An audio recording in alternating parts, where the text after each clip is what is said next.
Hey, once again, this is Sean Condon, and I am back with this Dell Optiplex 7010 Micro. You may recall from my last video that what we did was we went in and we installed new memory. I also made a comment in the description of that video that further parts of the video would be forthcoming. And, well, now I'm getting that chance. There's a few issues with this still, even after having upgraded the memory and all of that. Namely, this right here. This is 256 gigabyte drive. At least I think it's 256 gigabytes. I'm pretty sure that was the minimum specification. But let's pull it out. I'm going to take a look at it real quick. There we go.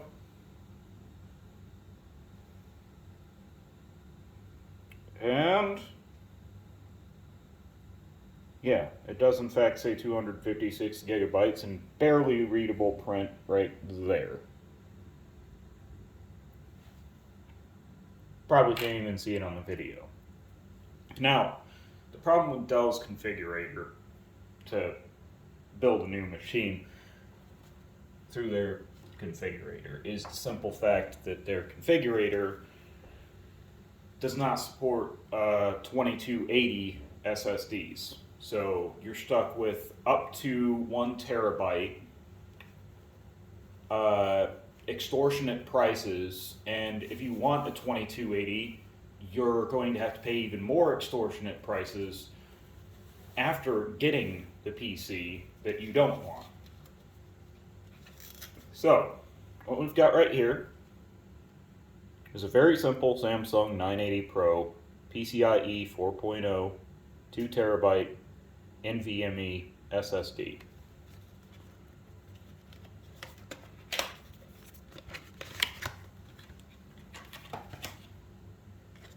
I'm going to open the thing.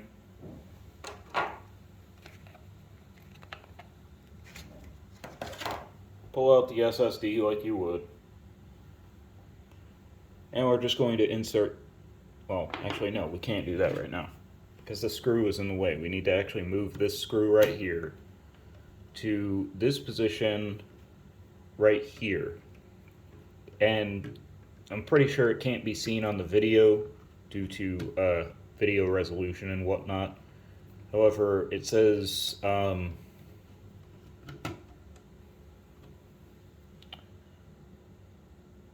screw for 5 series only. I have no idea what that is supposed to mean.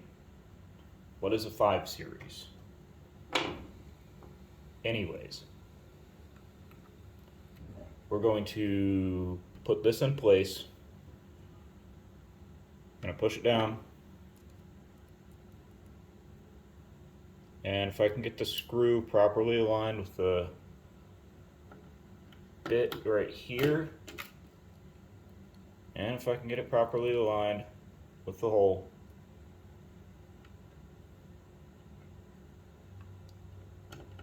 there we go.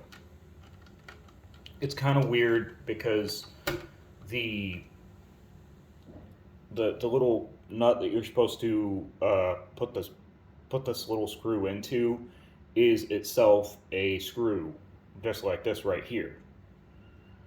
So that's weird.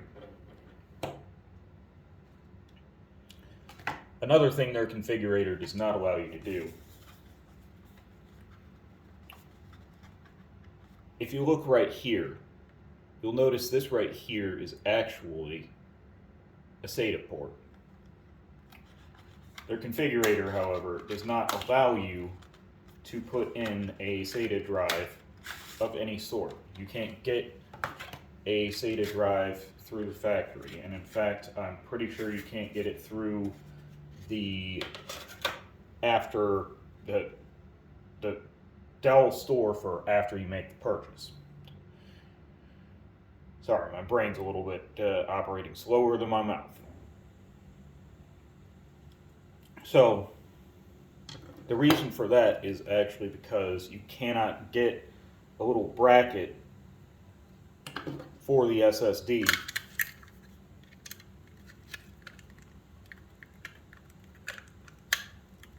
that you want to put in. Now this right here, and if you look real close right there, you may notice some rough edges. That's because I trimmed off about 7 or 8 millimeters with the Dremel. And also there's some rough edges in here.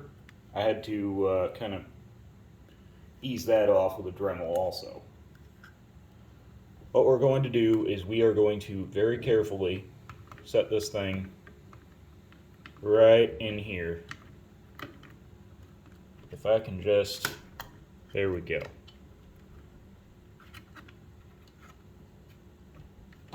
And there we go.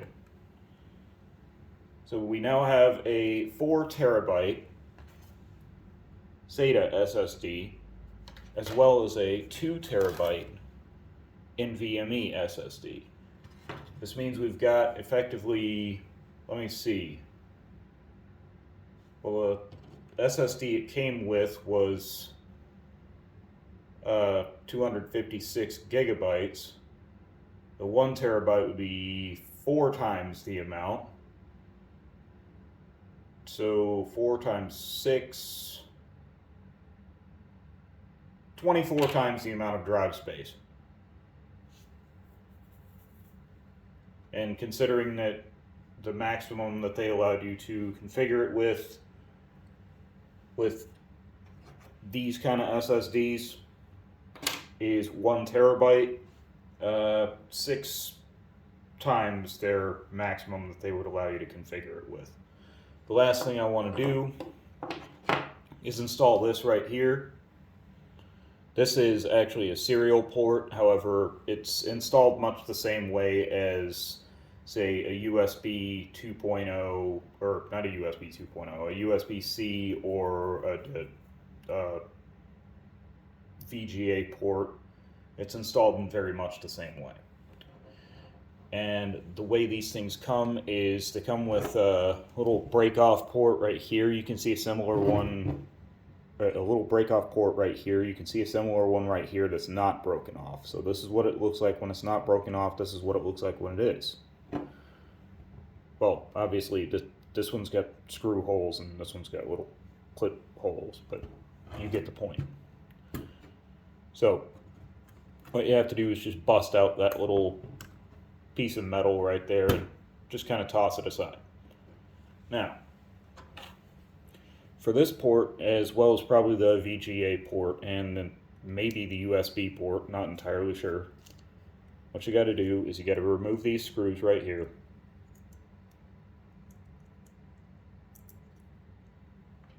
Because the screws are used just as much to secure to a serial cable or VGA cable, depending on which port you're actually installing, as they are to secure to the actual case itself.